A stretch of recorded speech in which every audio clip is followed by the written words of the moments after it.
name's Brendan O'Sullivan, a Toastmaster from Brisbane, Australia. Welcome to my Toastmasters World Tour podcast. Please join me as I travel virtually around the world and chat to Toastmasters from different countries and all walks of life. Let's explore!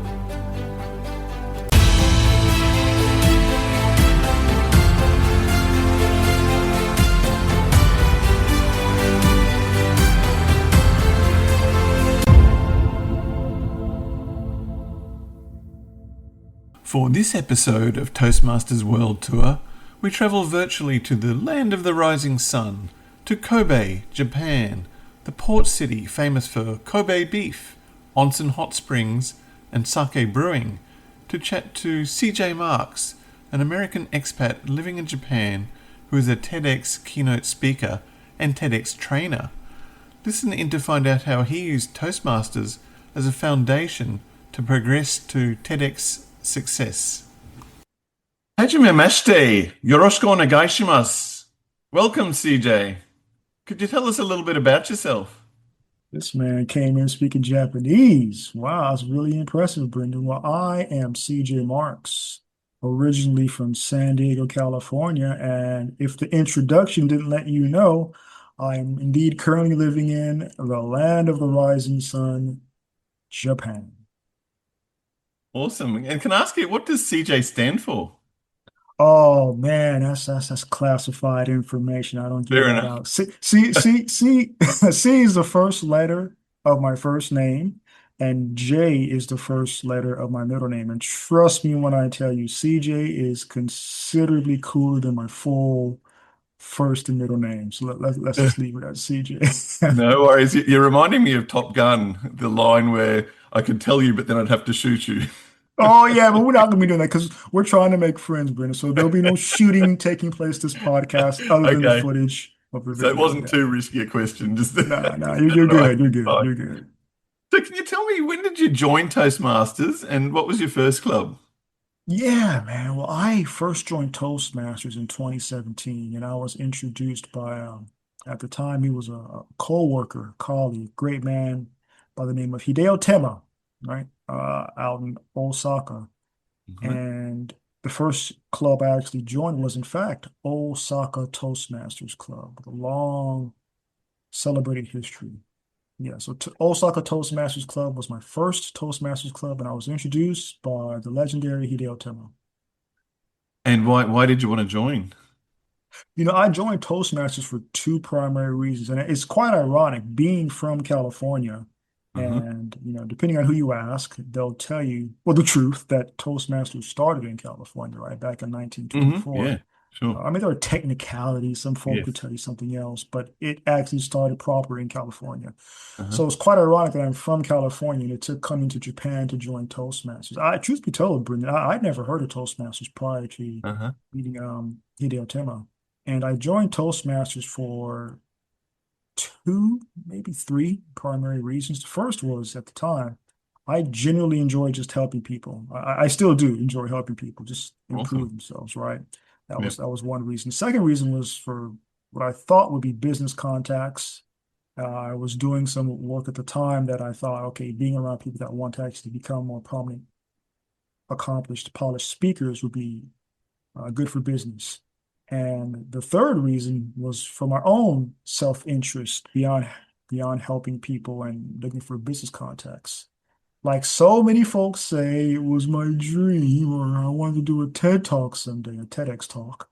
And Uh-huh. I figured that Toastmasters would be a pretty good place to learn the skills that would eventually lead me to my goal of becoming a TEDx speaker one day. So these are my three reasons for why I initially joined Toastmasters: to help people, for some business connects, and to polish my skills and hopefully eventually get on a TEDx stage one day. Well, I don't think I've heard that before, CJ, of someone who joins Toastmasters and already has that end goal of being a TEDx speaker. That's amazing that you already had that vision at that early point. Yeah, man. I mean, you hear a lot of folks who say this, right? Like, I want to be a TEDx speaker someday, or to say, TED speaker. And I knew that I had raw talent and ability, yet there's so much more required to taking a dream to an actual goal. Right? There's a difference between the two. A dream is really Mm. amorphous, really ambiguous, where I think Mm. goals are more defined. Yeah. And I, at the time, I thought that, okay, Toastmasters would give me a good blueprint or Hmm. the skills or be a map to get me to the TEDx stage. I now know the two are apples and oranges. They may be public speaking to a certain extent, but they're not necessarily the same. But at the time, I thought that, okay, Toastmasters would be a good way to help me get to the TEDx stage. And in some regard, I was actually, in many regard, I was not too far off the mark because there's no doubt, no question, I would not have been able to accomplish some of the things I accomplished within the realm of TEDx stages and what have you without my Toastmasters foundation. Absolutely, I would not have been able to do what I've done without Toastmasters. That's a very interesting comment you made about them being apples and oranges. So I'm interested in exploring that a little bit further. In what way did it help, and in what way was it so different? Yeah, well, I mean, both again, apples and oranges are both fruits. So Hmm. Toastmasters is public speaking, and when Yeah. you're doing a TEDx talk or in that realm, it is public speaking. So the way it helped in terms of actually being able to craft a story and to structure a talk, truth be told, man, Toastmasters is really good at that. See, the way I look at it, Brennan, Toastmasters really is about storytelling, Mm. be it pathways or the legacy program. And if we look at how, especially the speech contest, right? Let's take the speech contest. Mm. It's two things, man. It's performing and storytelling. At least Hmm. that's what it's become in my assessment. So in Yeah. Toastmasters, you really learn how to structure a story, how to become a better storyteller. Hmm. And also you learn just how to prepare a talk, a speech or what have you. So Hmm. I really need to learn the technical nuances of actually giving a proper prepared talk. Also with the practicing, the discipline, these skills you learn set you up to be a just better speaker in any regard, right? Be it TEDx, a keynote speaker, graduation. So a lot of folks join Toastmasters obviously because they're trying to prepare for something, or Hmm. trying to get over something, Yeah. fear of public speaking. So anyway, uh, no doubt, no question, the structure, the discipline, the foundation, understanding how to structure a talk, that was really important for me learning how to become what I became, a TEDx presentation coach and what have you. The difference is, all Mm. right, well, Toastmasters itself, it doesn't really market itself as a public speaking entity. And that's what it is. It markets itself as a place where leaders are made. Hmm. So I've come across the fact that I think a number of Toastmasters, it's not really about not looking to conflict what I just said. It's not ultimately about public speaking, right? That people join Toastmasters for different reasons, different purposes. Hmm. And even like with the speech contest, sometimes people are telling a story, but the actual message, this is simply my opinion. I think the Hmm. message isn't always as clear as it could be. Whereas if you take the stage to do a TEDx talk, it is fundamentally about your idea, right? Okay. I The see. old tag used to be, ideas worth spreading. Now it's ideas change everything. But if Yeah. your idea, if your message isn't really, really clear before you take that TEDx stage, you're not going to get it, right? Yeah. And again, part of what I do is actually train, coach speakers that are going to be giving TEDx talks to make their overall stage presence better, right? Where Uh-huh. I think sometimes in Toastmasters, at least what it's become, I think the stage presence and the antics and what have you, sometimes that comes at the expense of the message. That's what I've seen. Yeah. I see that, and I think I'm guilty of that myself. I might have something that I think is a humorous story to share, and then the message is kind of an afterthought almost. And I Yes. sense that in others sometimes, particularly in humorous speeches. Mhm. I hear where you're coming from. Let me go back a step. What made you go to Japan in the first place from California? Yeah, good question, man. Well, it's just taking it back, man. Well, concise answer to that question. I came to Japan for two primary reasons, Brendan. The first was to learn about the Japanese school system, right? Because when Hmm. I was going to university in California, initially I was going to be a lawyer, and I was seduced by education, right? Hmm. Of course, there's a significant trade-off financially between what I could have done as a lawyer and becoming a teacher. At the time, the university I was attending and just the public school system, actually not public school, but like the schools in general were really trending towards charter schools. A number of the schools were looking at Japan, believe it or not, because Japan was testing very well, right? Like the scores went higher. So a lot of my instructors were talking about the merits about Japan, ballyhooing Japan, Japan, Japan. I'm like, okay, well, who actually has actually been to Japan? So I actually moved to Japan specifically to learn about the Japanese school system. And I actually have taught every level of the Japanese school system, and from preschool all the way through university. I'm still currently at a university where I teach. I've Hmm. taught Juku, which is a cram school. So I have learned everything I wanted to and then some about the Japanese school system. That was my primary reason.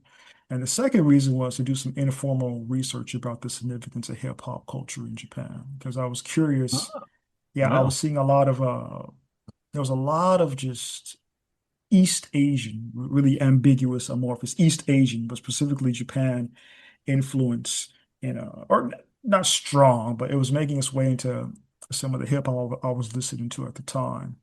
Still am. And also, I was just fascinated by the fact that the culture, hip hop culture, had been embraced by Japan. So I wanted to find out what. So yeah, these two things: to learn about the Japanese school system and the significance of hip hop culture in Japan. That's what brought me out here so many years ago. And I parlayed my experiences and what have you into now I'm happily married, we have a beautiful daughter, and Japan's been very, very good to me. Very good to me. It's awesome. I'd love to hear more about the significance of hip hop culture in Japan. Oh man, yeah, that's a whole different interview. I mean, I'm not gonna go like a full, thesis about what I learned, but just Uh-huh. well, at the time, we're talking about, late 90s, early 2000s. I was just intrigued by the fact that, there are people in another country that are just really into hip hop. You know, Yeah. for those who can't see me or who haven't seen the thumbnail, I am a relatively handsome black male from America. So just the fact that, Confirmed. like, yeah, thank you, sir. I remember the initial origins of hip hop, right? Coming up, actually seeing it flourish and what it became in the U.S., Uh-huh. right? Seeing hip hop make its way from New York, from east to west, right? Be from California, eventually seeing it take off, and like the fact that I was seeing images and photos and videos of people in Japan, you know, I'm like, what? People are really into black culture like that? Wow, seeing Yeah. folks getting their hair braided. So I was just intrigued by that. Like the fact that Yeah. there are Yeah. people outside of my general vicinity, my neighborhood, my area, Yeah. in a completely different part of the world who are into the same things I'm into. So, That's awesome. yeah, and it was so the concise answer, like, why? Because it's just fun. That's Yeah. just Yeah. the Yeah. whole Yeah. aspect of hip hop culture. It's just fun. Now, Yeah. obviously, it's Yeah. not just Japan, it's all over the world. But Yeah. again, to answer your question, that was the second thing which really pulled me to Japan, Yeah. the hip hop culture. The first being studying the Japanese school system. That's awesome. And And what have you learned about the Japanese school system that's different from the man, American system? wow. Again, that's a whole different podcast. Well, concise answer. Um, Well, let me ask you this, and just all of our listeners and viewers. Hmm. If I were to ask people, like, why do you go to school? Okay, the simple answer is to learn things. But Hmm. obviously, you don't need to go to school to learn Yeah. what you think you're learning in school. You know, how to Hmm. read, write, mathematics. These things can be learned outside of school, right? Hmm. In my assessment, the primary role of school is to teach you the rules of society, Hmm. how to exist where you're going to be living. So, concise answer is the Japanese school system, for the most part, teaches people how to live in Japan, as is the case with the Australian school system. Same thing in Ireland, Hmm. China, anywhere else. The Hmm. American school system, for the most part, would teach people the skills and what the social skills and what have you to live in America.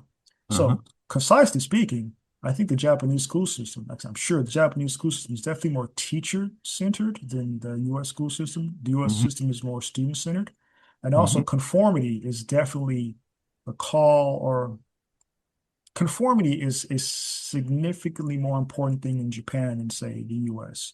Whereas in the US, people's individuality is more cherished. And I'm not saying Hmm. better or worse, right or wrong. I'm just saying what's Mm. different.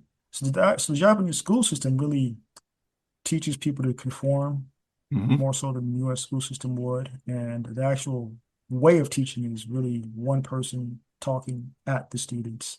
And there's not Sure. as much. And I think things have changed in time I've been over 20 years. So things have definitely changed. But Okay. concise answer is, yeah, Japanese school system is a lot more about conformity and it's teacher-centered, whereas in the US, it's more about individualism and student-centered.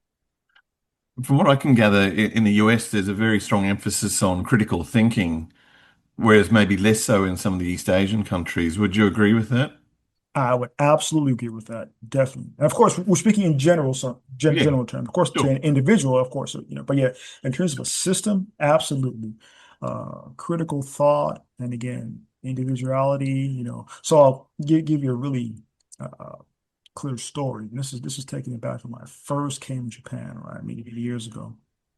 And I'm teaching a class, team teaching, because I started out as an assistant language teacher, Uh-huh. teaching a class with my Japanese uh, teacher, and I remember asking a student, "Hey, what do you think?" Right? And this poor girl looked like a deer in headlights. She was she pointed at her nose as like me. Like, I'm like, yeah, what do you think? And she turned to ask her people around. No, no, no, no, no, no. I'm not asking her. I'm asking you. What do Yeah. you think? And it wasn't just her, but the class, everybody in the class, teacher included, was like, no, CJ, you kind of like, you don't ask that kind of question. Like, what do you, like, you don't call someone out and get their opinion. You're supposed to ask, for a consensus or like allow them to discuss it in a group first, then give an answer. And Uh-huh. that was one of my early wake ups to like, oh, well, okay, Yeah. things are different here, right? A very telling response. Yeah. Yes, yeah, like okay, individual responses cannot come at the expense of the collective, right? And I think that in a nutshell would sum up the school system of Japan and businesses as well and corporations in Uh-huh. Japan. It takes a while to get decisions and answers in Japan, considerably longer than it would in many other countries. I see. Can I ask, what are you teaching now? Oh wow. Well, again, I still am at a university and so concisely, I teach obviously presentation skills, and I actually teach a class called American. Well, I teach like an American history class, which is fascinating. Teaching an American history class to first year Japanese university students. That's interesting. So I teach culture classes and presentation skills and business classes, which is a very ambiguous answer, but just business classes. That's what I teach. And you So enjoy I've that? come. Oh, I enjoyed profuse. Yes, yes. I'm never gonna not be a teacher, but just regardless of whatever else I may get myself into and what my professional ambitions are, I still do love teaching. It brings me joy. And again, part of one of the reasons I joined Toastmasters was to be able to help people and what have you. So yeah, I still do teach and I love it. That's Most awesome. certainly. So it's interesting you came from California where Toastmasters originated, but your first club was Yeah, Japanese. Have you absolutely. joined an American club since? I was a member, still am, technically speaking, a member of an online club, an amazing club. Two. One was a Smedley Chapter One. Oh, Smedley Chapter One yeah. is the Mm. first Yeah. Toastmaster club, as in club number one, one. Yes. And it was an online club. This is coming, out of the whole, or during the time of the whole COVID situation, as I'm Mm. pretty sure most of our Yes. listeners and viewers would know, a Yeah. lot of things changed Yes. during COVID. That's putting it lightly. And Yeah. Toastmasters are a lot more self-explored online. So I joined this club online, and it eventually branched off into a different club called Smedley Chapter One Advanced Uh-huh. SCOA. So yeah, I was still am a member of that club, an online club. Amazing Toastmasters from all over the world. I mean, Yeah. it's a smorgasbord of riches of who's who in Toastmasters. So I see. really different experience than what Japan clubs offered. The Japan clubs that you're a member of face to face? Yes. I mean, yes, and of course, during the whole COVID. So I mean, I joined these, I joined these clubs, online clubs, during the whole COVID situation, and as again, it allowed people to interact as we're doing now, with different people from different parts of the world, right? And that I Mm, think that's been one of the, for lack of a better way to put it, one of the good legacies of what came out of the whole COVID experience, more online interaction. But prior to that, yeah, I mean, most Toastmasters clubs in the world were face to face, right? mm, Again, I joined in 2017, mm, 17, 18, early part of 2019, everything was face to face. Since then, yeah, there are a number of hybrid clubs, what have you. But mm-hmm, yeah, all of my Toastmaster experience prior to 2019, the 2 years prior to 2019, were face to face clubs in Japan. And that was a whole different experience. Like when I was able to interact with Toastmasters online in other parts of the world, I'm like, wow, this is completely different than what I was used to. mm, Oh, mm, wow, people are talking about things that I just hadn't really thought people could talk about in Toastmasters, right? mm, This, mm, this, this, this is mind-boggling, breathtaking. So mm, it really opened my eyes to what Toastmastering could be on a mm. global perspective. So, CJ, given that you've been a member of both Japanese clubs and clubs in California and America, Mhm. aside from the differences between face-to-face and online clubs, are there any other differences you've noticed between the Japanese clubs and the American slash global club? Absolutely, absolutely. Well, I would say, well, if we look at Toastmasters, right, why people join Toastmasters, of course, there are different reasons why people would decide to join. That being said, that being true, I will look at two, possibly three primary reasons you're here, or you hear these two or three reasons for many people why they join Toastmasters. Hmm. The first, obviously, being, let's say, to get over a fear of public speaking, glossophobia, right? So Hmm. people want to become just more confident and capable of speaking. That may be one, like, because they have a fear of public speaking. One. Two, some people may want to take things to a different level. Like, as I said earlier, I wanted to, become a Tedx speaker someday. I thought this would be a good way to not just get over a fear of public speaking, but to brush up. There's a difference between getting over a fear of something and improving, right? Mm, mm, mm, And I think the third reason that often gets overlooked, at least I hadn't really thought of it, is the linguistic component. A number of people actually join Toastmasters clubs because they're working on a second or third or fourth language. And yeah, in yeah. order to actually improve their overall proficiency, competency, and confidence in that second, third, or fourth language, they join Toastmasters, right? Mm, mm, mm, So one of the biggest differences between Japanese clubs in Japan and what I experienced online, mind you, or even in person when I visited other clubs is, I think actually, I'm sure a significant number of the individuals that are English speaking clubs in Japan, a significant number of the members are doing it because they want to brush up their English. mm, And that's completely understandable. I mean, mm, definitely not casting aspersions. There are Japanese clubs in Japan for people who are not native Japanese speakers to brush up their Japanese. And again, that's a big. A lot of folks would be surprised to learn this, but that's a big part of why people join Toastmasters. mm, So, concisely, a number of the people in the clubs in Japan are second, third English learners, language mm, learners. That was not necessarily the case for me in English speaking clubs. So that by far is the biggest difference in terms of overall mm, quality of just, so for example, oftentimes when I give a table topics, right, even a prepared speech, afterwards I get the quote unquote compliment, like, yeah, your English is so smooth. I'm like, well, I hope it's smooth. I would hope it's smooth. I'm from California. I'm a native English. That's the best you could do in terms of feedback. Come on, I need more than that. So if your English is smooth, for many people that is a legitimate compliment. But for me, I was like, yeah, I'm gonna need more than that. And your English is smooth isn't something that, at least I would hear a lot of outside of the clubs in Japan. So that's definitely. one big reason. Again, a bit of a long-winded answer to your question, Brendan. I think for a number of the speakers, Toastmasters in Japan, the primary reason for joining is to brush up their linguistic Mm. skills. Sure. Whereas some of my experience outside Japan, even if a person wasn't a first, even if that particular language, in this case English, wasn't a native language, that was the predominant reason for them being a member of Toastmasters. And your English is really good. It's something I only tended to hear when I was Mm. attending clubs and attending meetings in Japan. Sure. And also content. Like I mentioned earlier, like I was surprised. My mind was blown about some of the topics that people address. Again, keep in mind the majority of Toastmaster members in Japan are Japanese.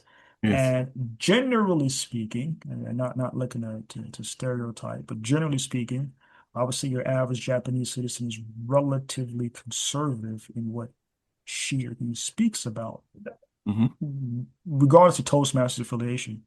So certain topics just weren't going to get, people weren't talking about certain things. I think in general, Toastmasters could do more to talk about some of the things that keep us apart, politics, sexual discrimination, racism. I think these things could and should be talked about more in Toastmasters as a whole. Uh-huh. But in Japan, like these things are really, really just not going to get explored. But Almost every now taboo. and then, yes, yes. But every now and then, actually more than every now and then, outside Japan, I would hear topics like, oh, all right, cool. So you actually can talk about Mm. things other than struggling with language or things I didn't always want to hear about. So yeah, those are two biggest things. Focus of linguistic emphasis and then content of the talks themselves. Sure. I think it is a common misconception that Toastmasters can't talk about sex or religion or those sort of potentially controversial topics. But my understanding is that you can actually talk about them as long as it's done in a sensitive and non-offensive way. Yeah, yeah. I mean, some people that have really been, I've really learned a lot from Paul Malone's an amazing Toastmaster in Japan. He was the first person I heard talk about sexuality. I was like, wow, okay. So he opened my eyes. Like, okay, you could actually talk about these things. And Mm. Linda Marie Miller, amazing Toastmaster. She actually was I want to say 2020, maybe 2021, first runner-up, second place in the international speech contest, and she gave an amazing talk. Again, Linda Marie Miller, if you don't know who she is, look her up. So yeah, I was reminded, okay, you can talk about these things, race-related issues. You can talk about sexuality, even politics. Again, it's similar to TEDx stages, so it's not really encouraged. Actually, Right. it's discouraged. But as long as you just, as you said, Bruno, as long as it's done tastefully, tactfully, they Yeah. can be talked about, and I think they should be talked about more often, Sure. honestly speaking. Yeah. Getting back to your motivations, you mentioned what Mhm. they were for yourself. You had an end goal of TEDx talking, but you also then said for other people it can be linguistic. And here you Mhm. are in Japan. Have you visited or joined any Japanese speaking Toastmasters clubs? I visited, but truth be told, I haven't aggressively attacked my Japanese studies like I should. So a concise answer to that question is no, I have not.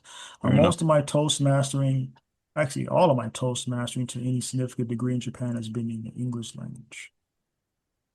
Fair enough. Getting on to something else, what do you think of the recent changes to the Pathways program?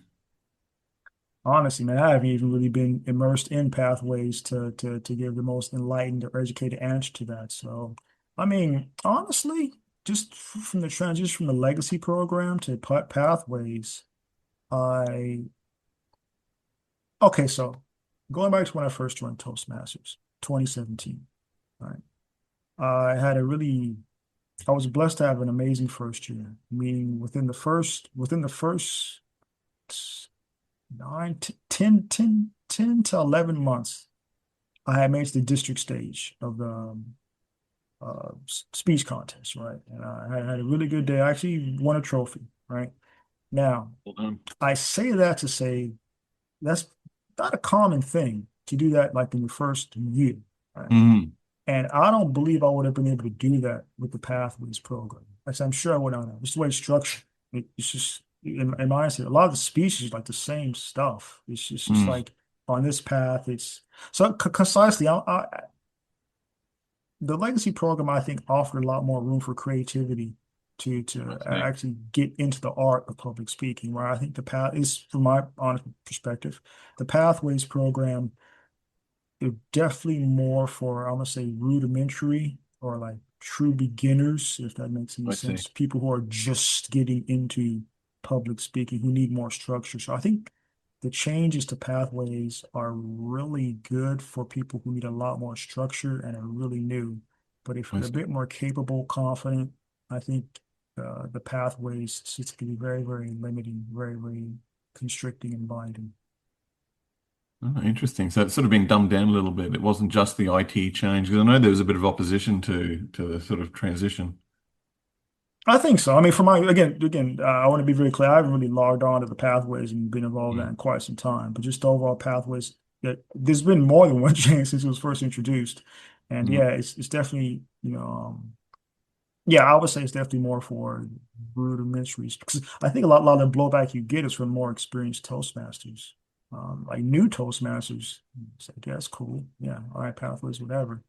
But people who have been involved for a while, it's like, yo, this is okay. I don't need this. I don't need this. Now, if you're about collecting badges, if you're about collecting paths, and if that Yeah. helps you define yourself and your merit as a speaker, well, then yeah, in that regard, cool. Yeah, Mm. yeah. Okay. Path away, explore away, have fun. Okay. Have fun. Cool. So just getting back to your ultimate goal then, you've done all this Toastmasters and then at some Mhm. point you decide that you're ready to take on a TEDx talk. How long did that take you from when you to Oh, transition? no, And what no, was that no. transition like? Oh, wow. So joined Toastmasters 2017, made it to the district stage. So I joined Toastmasters 2017 was April, I believe, yeah, April 2017.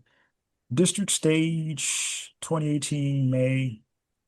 And the actual day of the district Wow. contest was a TEDx audition. And I remember very clearly because I obviously couldn't do both at the same time. Mm. Did the Toastmasters gig, things worked out pretty cool. So I would later approach the TEDx. Like, look, I know I missed the audition. I wasn't able to make it because I was competing in Toastmasters, becoming one of the best speakers in Japan. Like that's how I pitched it. Like, yeah, like I Mm. won a trophy. Because most people outside of Toastmasters don't understand like district this or area that. Yeah, You tell sure. people, yeah, I placed third. Like I placed third in the District 76 Toastmaster speech contest. No one knows Wow. what that means. No one knows what that means. Like, oh, District 76, what was that, like Hunger Games? Like what? No one knows what was that. So I'm like, look, I'm the third best speaker in Japan, Yeah, yeah. according to Toastmasters, which has been around Wow. for almost Yeah, 100 years, right? So yeah, yeah, I yeah. couldn't make it to your audition because I was becoming, so I promoted myself pretty well. So I Yeah. was able to get the gig. And this is September, October of 2018. So to answer your question, from joining Toastmasters in Wow. April 2017 to getting a TEDx spot September, October 2018, that's the time it took. And Toastmasters imbued me with the confidence to be able to do that. I mean, I would not have been able to do that without the confidence and the achievement of what I did at the district speech contest. So at the actual Toastmasters, excuse me, I mean TEDx stuff, the actual rehearsals, I'm like looking around like, look, wow, goodness, like you people really don't know much about public speaking, do you? Like, okay, you want to be TEDx speakers, but you don't really know the first thing about how to go about this. Is that right? They weren't very good at public speaking. Yeah, just because you have a good idea. See, this thing, Ah, I see. TEDx is about ideas. Yeah, It yeah, doesn't necessarily mean you can communicate these ideas clearly. yeah. Okay. So that's where I saw the angle, like, okay, all right. Let's say I do a TEDx talk. How many TEDx talks is a person good for? Let's say two, three. Unless you're some kind of a luminary in whatever you do, you may be able to get four or five, but you're not going to make a career out of being a professional TEDx speaker. It's No. asinine.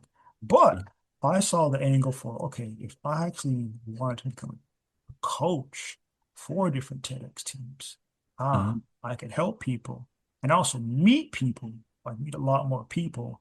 uh-huh. That would be the business opportunity I want. And I was right about that. I was right about that. Like the Wow. people I've been able to meet and coach and help them get TEDx stage ready, man, that's led to so many opportunities. I recently co-authored the book, The Life IPO. I was out if going you to ask you about can. that. Yeah. And that came through my TEDx connection, right? I've learned so many things Yeah. um, from well, initially just my involvement in Toastmasters, which led me to become a TEDx not just speaker but presentation coach. Yeah, it's been really cool. Can you tell me a bit more about your book, The Life IPO? Yeah, Life IPO book I co-authored with Sam Samani, and it's really cool. I'm one of five uh, people who contribute to the book. And the chapters I did are getting a grip on glossophobia, like Hmm. helping people become more confident, capable speakers. And I Uh-huh. also do a chapter on confidence. And the book Uh-huh. is just called The Life IPO because it's about helping you take things to the next level. Right? I mean, people may have a skill set. I Uh-huh. mean, a clear example. Okay, you may think you're a halfway decent public speaker, or you may think maybe you're halfway good with money or numbers. How can you take this to commodify it to something that you can actually become a professional at? You know, Uh-huh. because that's how companies work. You know, maybe well, anyway, I don't want to get too much into. Yeah, the Life IPO is a book. Hopefully, it's going to help people see the value in themselves and help them take that value and take things to the next level. And where can you get the book? Amazon, yeah, all over the world, Okay. man. I mean, obviously I'm in Japan, so Amazon Japan if you're in Japan, Amazon Australia if you're in Australia, Amazon, yeah. No, we've been very fortunate. It's been about a month, and the book's doing really good numbers. No number of best-selling lists on Amazon throughout the world. Is that right? That's awesome.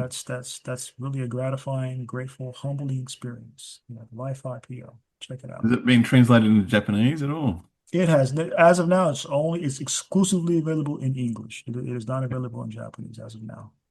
Any plans to translate it? Nah, Fair enough. Okay. nah. We gonna leave it in English.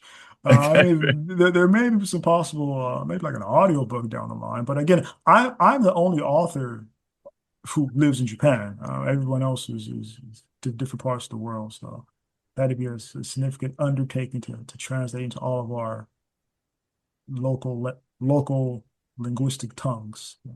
Okay. What was your first TEDx talk about? I've only done one Okay. thus far, and bless everybody's heart. We were all learning. I was the first TEDx speaker at their first TEDx event, and it was a university event. So I Uh-huh. say that to say, should you have the courage to look it up on YouTube, which I do not encourage because I've tried to bury it. The lighting and the audio, the lighting and the audio were atrocious. I was like, yo, man, I can't use this. Keep in mind, this is back when I'm, still trying to build my career as a speaker. So I'm like, yo, man, this is a terrible TEDx talk.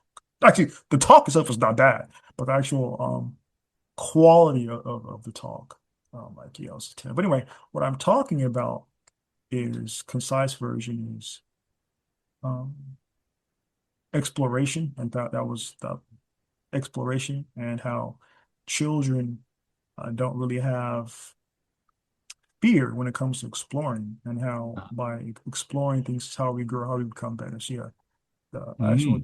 the actual title of talk is Life, living is forever exploring. Life, Life, living is forever exploring that. I Not a love bad that. talk. I Yeah, not love a bad that. talk. Halfway decent. Yeah, check it out if you want to.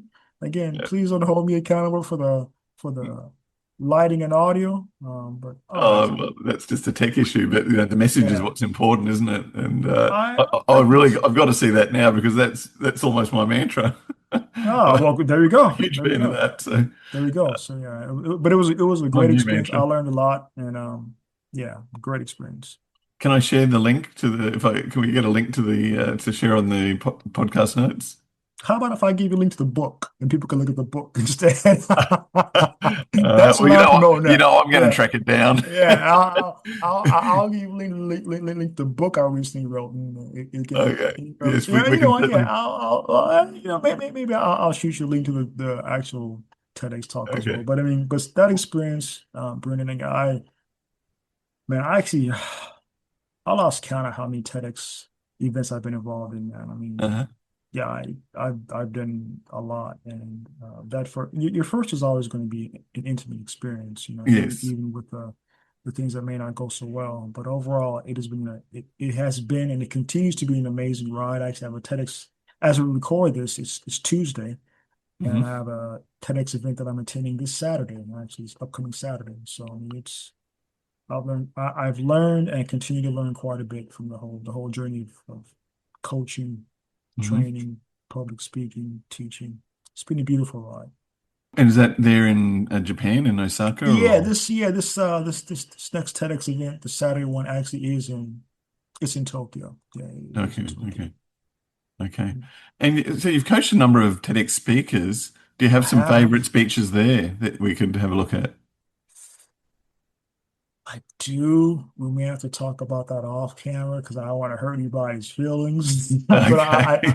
I do have some, a lot of I am blessed. I mean, of course, they're favorites. That being said, it's really cool doing what I do. Again, if we just talk about the TEDx coaching, I mean, even outside of TEDx, I come across some pretty amazing people, but uh, like to be accepted for a TEDx talk, you have to have a pretty good idea. And Uh-huh. again, part of my job is helping you get it stage ready. But man, I've come across like I'm enlightened. I'm enlightened, like, yo, just hang out with these people. And again, Uh-huh. so that's where I saw the business opportunity. And I've been very Uh-huh. fortunate to act in that. Because, okay, so you come across like a CEO or president of a company or a professor or a scholar, they have a real good idea, they want to spread it with the world. Okay, but Uh-huh. they can't really communicate that thing. So they bring CJ in. CJ trains them like, look, all right, cool. I just got you ready for your first TEDx talk.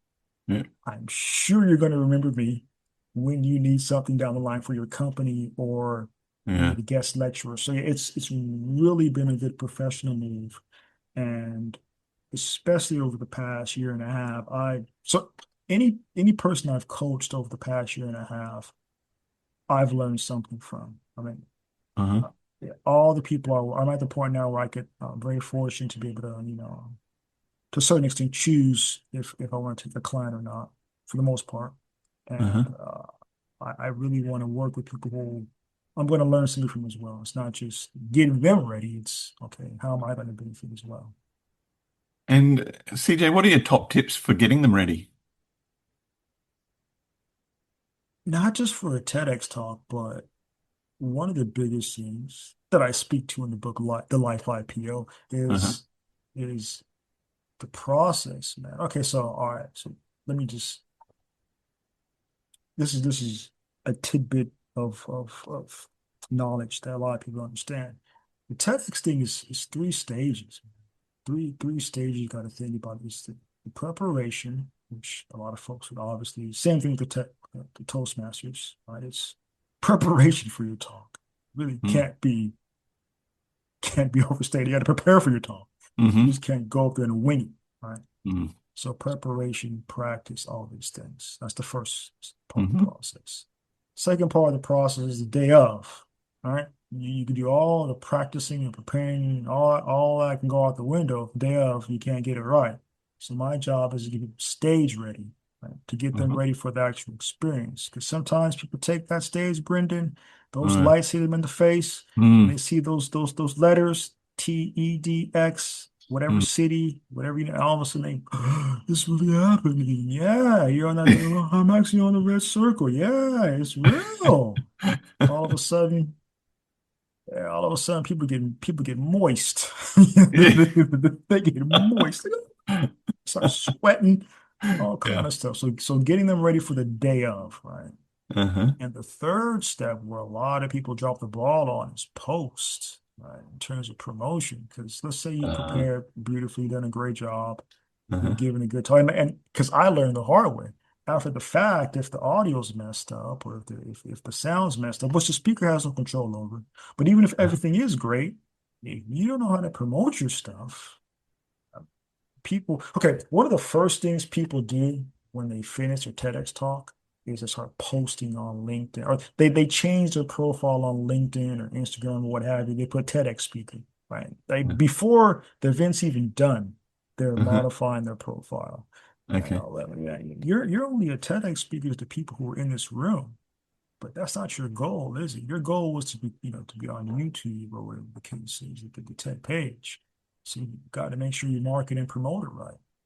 So my tips, again, my tip is to understand for any aspiring or people who already who've landed a TEDx talk, 3 steps to process: preparation, of Uh-huh. course, the day of the event, and then the post promotion. And CJ, sorry, you're saying it's an error to put it on LinkedIn? Well, how should you promote it? Oh no, so okay, so no. So what I'm saying, let me clarify. So what people do is like when they before they even finish the event's finished, they're Yeah, already updating their profile saying I'm a yeah, TEDx speaker. It's yeah. like, all right, but what if, all right, so you're already getting caught up in I'm a TEDx speaker. Like, okay, but you got to make sure you go beyond. So it's not an error to update your profile. It's not an error to put it just on LinkedIn, but there's a lot more to just putting it on LinkedIn. There's a lot more than just your circle. Of course, that's a really significant part of the process, but how to properly promote your TEDx talk and how to make it do things for you other than just, tagging your circle of friends on whatever social media or professional uh, platform you're on.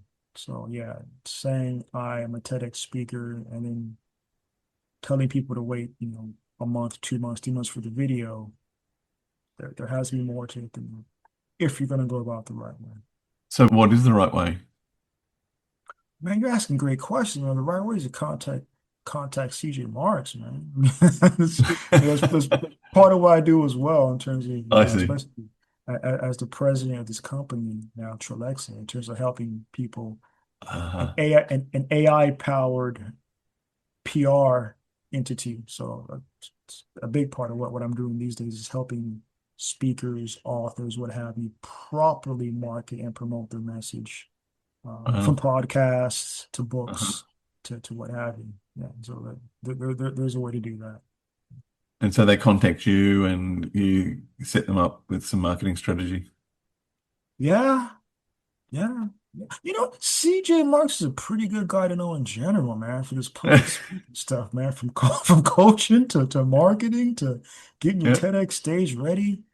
Holler at CJ, man. Be CJ's friend, or at least yeah. hope CJ likes you. As, Okay. as I I hope you speak of like me. myself in third person. I love that. Reminds me of a Seinfeld episode. Is there anything else you'd like to share with us today, CJ? In general, like if so, I'm going to presume the majority of people viewing this are have aspirations or at least some desire on improving their public speaking goals. Hence Hmm. why it's Toastmasters World Tour. Uh, Ask yourself like why are you doing it, and be true to the craft, true to the art. All right, not everyone's going to be a world champion of public speaking. Not everyone's Yeah. going to make it to the TEDx stage, but you got to ask yourself why are you in this, Uh-huh. and as you achieve that goal, if you want to set another goal, do that. But be true to yourself and true to the craft is what I would say. And that's different for each person. Different people have different goals, but as long as you're being true to yourself, I think it's going to help you get to where you want to be. Thank you so much, CJ. It's been an absolute pleasure and an honor. I hope I can make it onto your friend list. Oh, we're good, man. We're good. We're good right now. We're good right now. We're good. We're good. We're good. Thank you so much. All Thank you right. so Well, much.